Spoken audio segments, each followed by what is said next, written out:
Well, welcome everybody. Another our weekly edition of Coffee with Chesto. Morning, John. How you doing? Morning. I'm hanging in there. Awesome. Glad to hear it. Thanks as always for coming on, and thanks to everybody for signing up and tuning in. So before we get started, just a reminder, if you have any questions that you weren't able to submit ahead of the chat, you can use the Q&A button at the bottom of the screen. We have some questions that were submitted ahead of time, so we'll start with those, but we will leave some time to answer some questions. So if anything pops into mind, feel free to put those in there. John, good place to start, I think, would be Charlie Baker's announcement yesterday. Not too much detail from him, but it seems like on the 18th, we're going to start to go into the phased approach in terms of reopening the economy. So obviously not too much detail shared, but maybe if you could share your perspective on the announcement and also Marty Walsh's comments and maybe any expectations that you have based on your reporting and experience.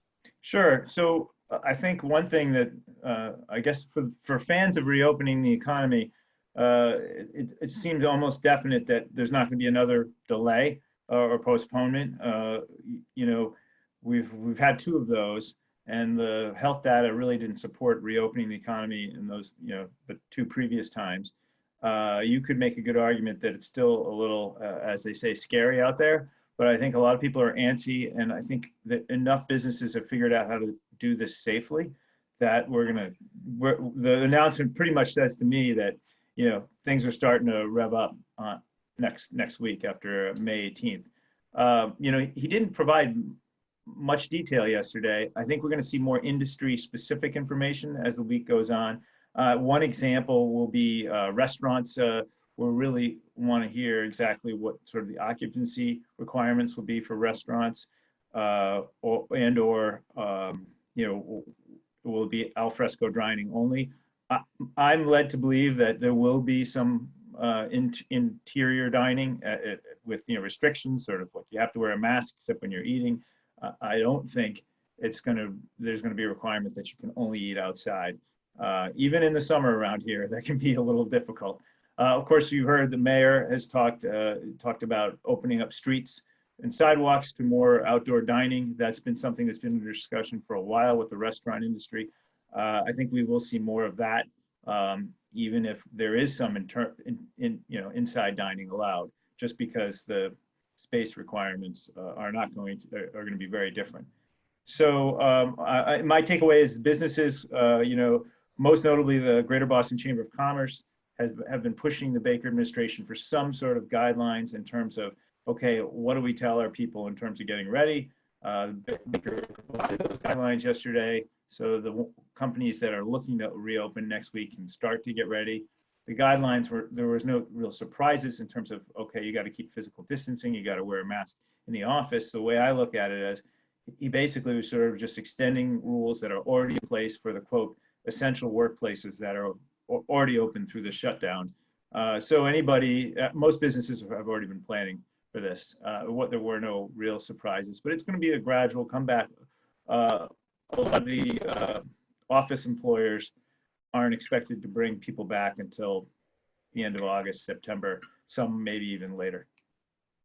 Definitely, yeah. It seems like it's going to be, this week is a big week, and a lot of it will be determined, Thursday, Friday this week, and then we'll know more next week. Well, the key is there'll be a very detailed report from this advisory board that has been holding Zoom sessions all day with various constituencies since, they were only appointed 2 weeks ago.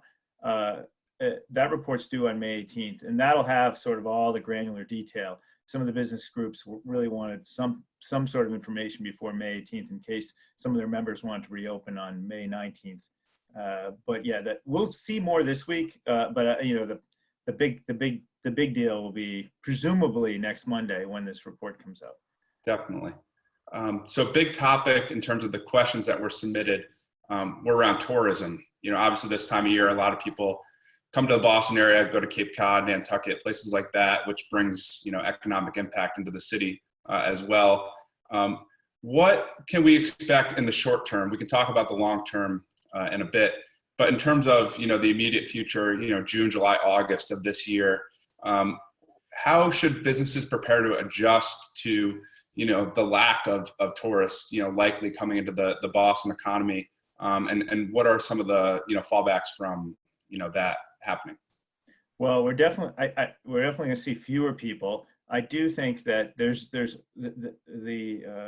real effort in the tourism industry to sort of not give up. They feel that they can bring people here safely, even though you've got everything from the 4th of July fireworks to the Cape Cod Baseball League all canceled this summer. As you know, the mayor in Boston canceled all events of any size all summer long. So there's a lot of things that would normally be on a tourist agenda that are gone. But I talking to people in the industry, they still think that the historic sites, the natural scenery, the restaurants, there's still just the beaches. There's a lot to draw people here. The question is, how do we do it safely? And it's going to be tricky. I think I mentioned last week that if you're staying in a house on Cape Cod, for example, the new rule of thumb is that the cleaner gets 24 hours before the cleaner even goes in to clean the house to allow the germs to die.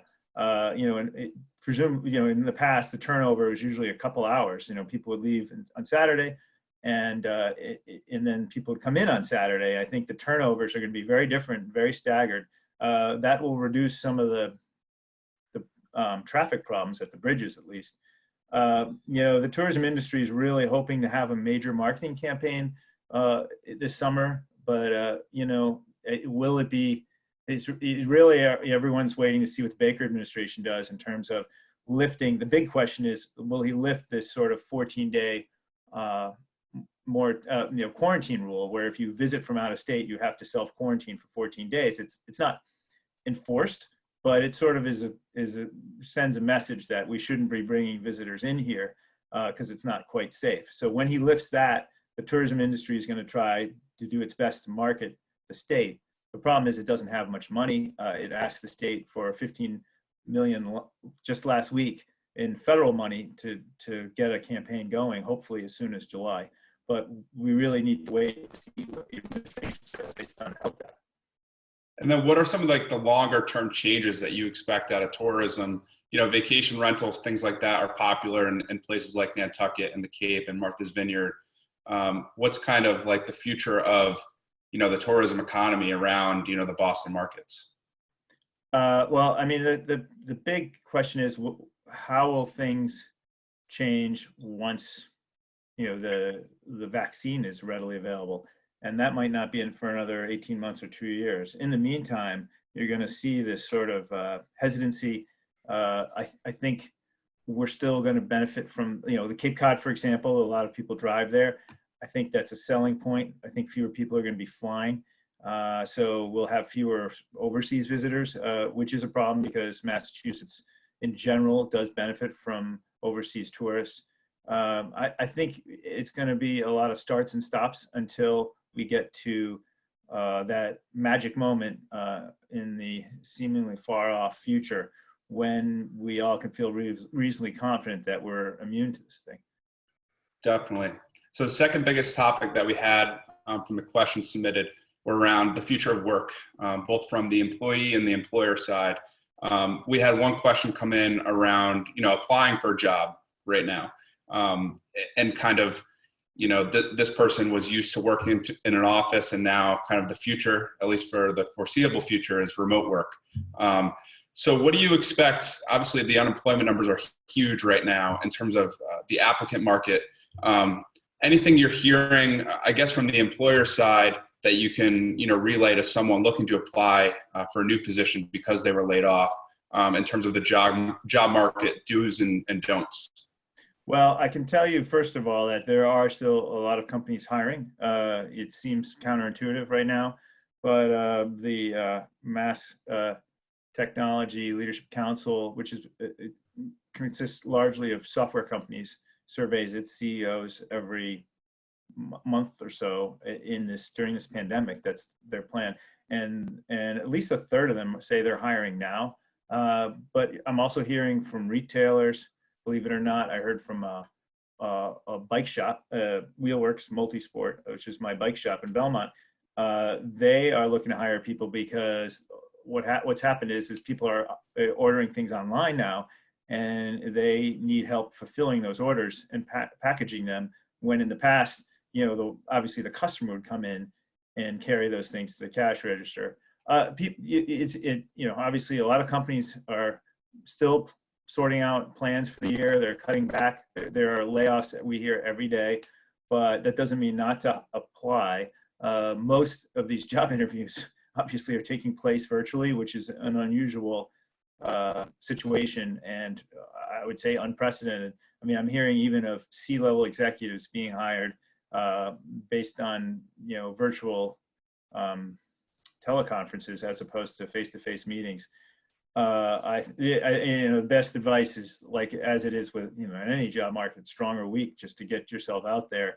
It just, in a way, it's a little harder to get yourself noticed because you can't go to your buddy at the company and say, hey, can you walk down the hall to so-and-so hiring manager? But you can go to your buddy and say, hey, can you email so-and-so? And I have found that people are more responsive to being called at odd hours and on their cell phones than in the past when they were traveling more and their days were structured. So that you might be able to get through if you to someone directly. It's worth a shot. Definitely. And more longer term, we had a question about like the actual future of work. Many people's work schedules have shifted, going remote for potentially the first time. Do you see this as a permanent or more of a longer term trend in terms of, more 30-hour work weeks, 3 to 4 days? You hear a lot of companies around here doing, 3-day weekends, things like that, shortened hours. Do you think that's a permanent change that we can expect to maintain going into the future? Yeah, I don't necessarily see shortened work weeks, but I do see there might be some companies that it was an unusual practice before, but not unheard of, for companies to do 4 10-hour days as opposed to 5 8-hour days. And I think you'll see more companies do things like that. I do think the practice of hoteling, which is, you come into work occasionally and you get an unassigned desk and you just, the computer tells you where you're going to sit when you get into the office.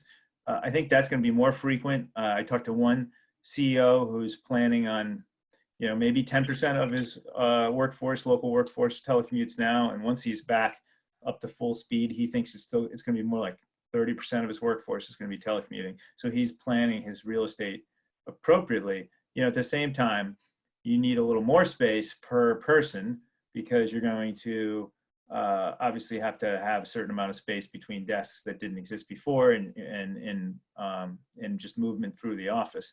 But I think long-term, the work from home thing is here to stay. I know I'm going a bit crazy myself and I miss the newsroom a lot. So I'm looking forward to going back. But I think employers have found that for the most part, it's working out much better than they thought. And so I think you'll see both in terms of for flexibility for their employees and also saving money, that you'll see more work from home once things finally get back to normal with the virus. Yeah, definitely. Should be interesting to watch. We have some live questions coming in, and I've been talking to some real estate brokers in our small business group who are part of it. And something I've heard from them is around rental listings. And there's just been an explosion of either listings or a lack of people renting apartments right now, and more people looking to buy in the outskirts of the city.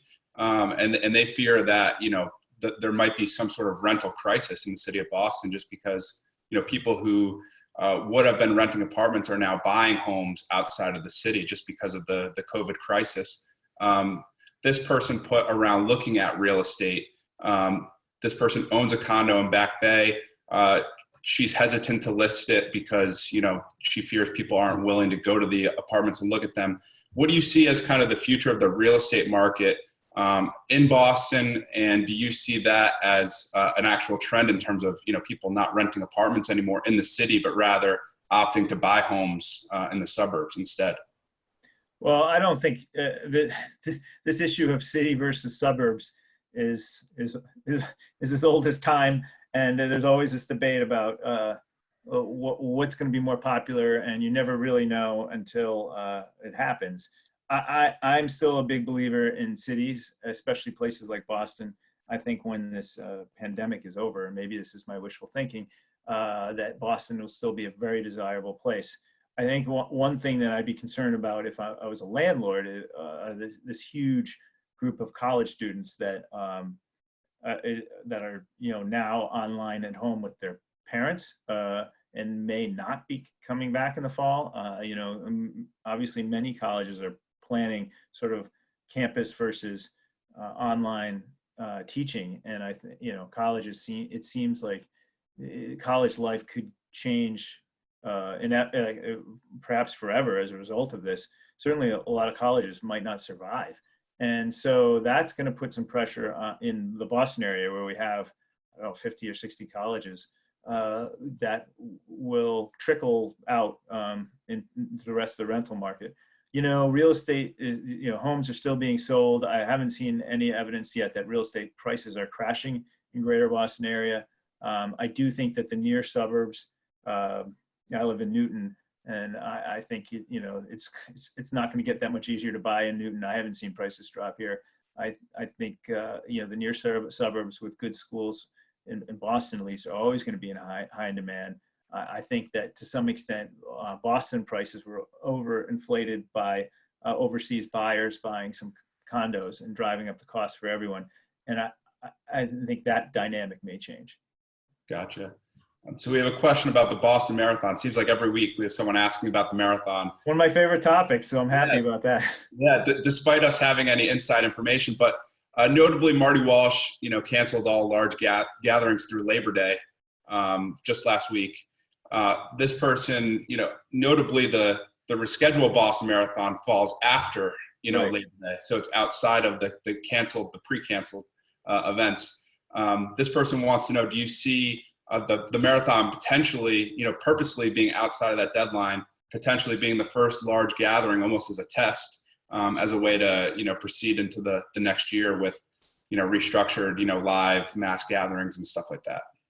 I don't know. As I think I've told folks on this call before, I'm really hoping for the marathon. I'm signed up myself. I think it'll be great. It will be different than 2014, the year after the bombings. But I ran that painfully injured, but I felt it was important to run it to show the resiliency and be with everyone in that moment. I feel like there'll be something similar when we do get the marathon. I'm a little worried. I was a little worried about the marathon when the mayor announced this because it is really close. It's hard to go from no more than 10 people in 2 weeks to 30,000.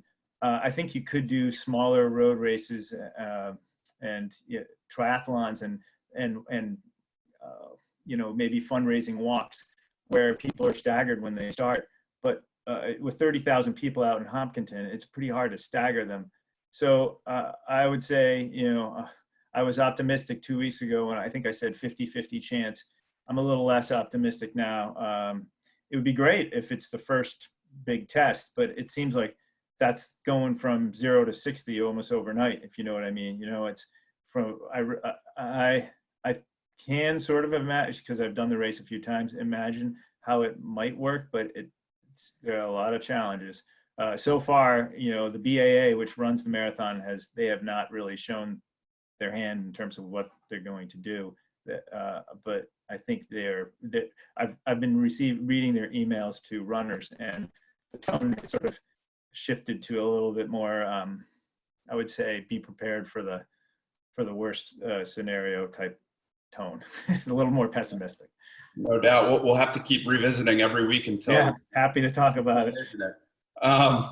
So we just had a question come in about kind of the shift for small businesses around the city. Many of them are dependent on foot traffic, and all of a sudden, out of the blue, everything shut down. Obviously, about 2 months ago. This person wants to know specifically around Boston for the 40,000 small businesses that do rely on foot traffic. what do you expect in terms of, digital components of these businesses, things like that? Anything you're hearing around the city from any success stories or challenges specifically that you've heard in your reporting from businesses in terms of, making that pivot? Well, I do think it's getting a lot, the smaller the business, oftentimes the tougher it is to go online. Some companies have figured out, they've looked at sort of what the demand is, whether it's a food company that is trying to help out, like work with nonprofits to get meals to needy people, or whether it's, I wrote about one company that was launched a couple of months ago to make handbags. They were made in Vietnam, but they were designing them, and now they're doing masks. So you see some pivots, but I do think that the small business community is particularly in jeopardy here because so many small businesses depend on walk-in traffic. And it's not just restaurants. Restaurants are the ones that obviously come to mind. It's retailers, but it's also, hair salons or dry cleaning. So many of these business, even banks to some extent. Although I think banks are as people have shifted online, banks will be more resilient than most, and maybe the smaller banks may struggle a bit, but I think almost all banks are going to weather the storm okay. It's a tough situation, and I know every policy maker from the federal government on down to City Hall is really concerned about this. Definitely. We had a question as well about construction and development around the city. Any ideas around restarting? And I'd be curious to know, obviously all these projects pretty much have been paused and now they're all going to be, restarting. What do you expect, I guess in 6 months, 12 months, 24 months, when all these projects are most likely going to be finishing around the same time, especially for apartment projects, there's going to be hundreds of new listings on the market when the projects are completed. What do you expect, when that does happen, when these projects reopen and then when they all, assumably finish around the same time because of the, simultaneous pause that they all experienced? Well, they all did face this simultaneous pause, although housing projects have been sort of deemed essential by the governor, and the mayor of Boston, which probably took one of the hardest stances against construction for safety reasons. It has sort of built a roadmap to get some of this quote unquote essential construction going. We'll know more next week. I don't have any inside information, but I do think that commercial construction can follow. There's really not much of a difference between building a big apartment building and building a big office building in terms of the safety measures you need to take. And so I think I can see, given the physical distancing, I'm hearing, for example, there are construction companies that are trying this technology where you wear a beeper that notifies you if you get within 6 feet of somebody else. So the construction industry is trying, they're eager to get back out there. What I will say is that these projects were all sort of placed in a suspended animation at the same time, but the projects were all in different stages. So it's not like we're going to have everything opening up at once a year from now. I do think that, assuming unfortunately that our economy is weaker a year from now than it was when this pause happened, and I think that's a safe assumption. So there will be less demand for everything from offices to apartments. But I don't think it's going to be like a ghost town, at least not in greater Boston. I do worry for some of these, gateway cities, some of the smaller cities that might have a lot of real estate where, like I said, the small businesses really make those places hum, and they've struggled already. This could be the death knell for a lot of them. And I think it might be harder to get, people into some of those communities. The flip side to your question is I don't think they have the same level of construction. Greater Boston really has been sort of cranes everywhere type situation, which isn't, the place I'm very curious about is Worcester, which has been, that renaissance that everyone's been talking about in Worcester for years is really finally taking shape. Polar Park is a perfect example. They need to get that done. They were supposed to be playing ball there in 2021, and that got paused. They were on a tight schedule already. What does that mean for the Worcester Red Sox, aka the Paw Sox? Will they be able to get it done on time? I don't know. That city, I still think it's a good. It'll be strong, but it'll be interesting to watch whether this really knocks that renaissance back a bit. Definitely should be interesting. We had one question about the Slack channel. I'll be emailing everyone who RSVP'd about the Slack channel in terms of gaining access to that. Jon, might make sense. I know you've been doing a lot of reporting. Is there any topics or anything from your reporting that we have been able to cover that you think would be helpful for everyone to know about? Well, we didn't really touch on PPP, the federal program that the SBA is running for small businesses. One thing that I would say is if you haven't applied yet and you think you might want to apply, there's still time. The money has not run out. It's sort of slowed down a bit in terms of, it used to be the money would run out really quickly. They re-upped it, and this round it's gone to much smaller, doled out in much smaller pieces. Now, one thing to watch for is sometime this week we'll hear the SBA and the Treasury will probably put out new guidance for the PPP that might give some more assurances about people who are worried whether these loans will be forgiven or not. That I think will make a difference for some people that haven't applied. So to wait at least until the end of the week to see what the new rules are for loan forgiveness. And if it looks like it works for your business, you should call your local bank. Definitely. All right, everybody. Well, that's about time for us today. Thanks again, Jon, for your time. Yeah, thanks for having me. Like I said, I'll be emailing out a link. We've gotten a couple questions about the Slack community, so I'll be emailing out the link to sign up for that for any business owners. And we'll be back next week at 10 a.m. Right, Jon? For you got it. Next Tuesday at 10. Awesome. See you Thanks, then. everybody, for tuning in. Thanks, Jon, for your time, and we'll see you then. See everyone then.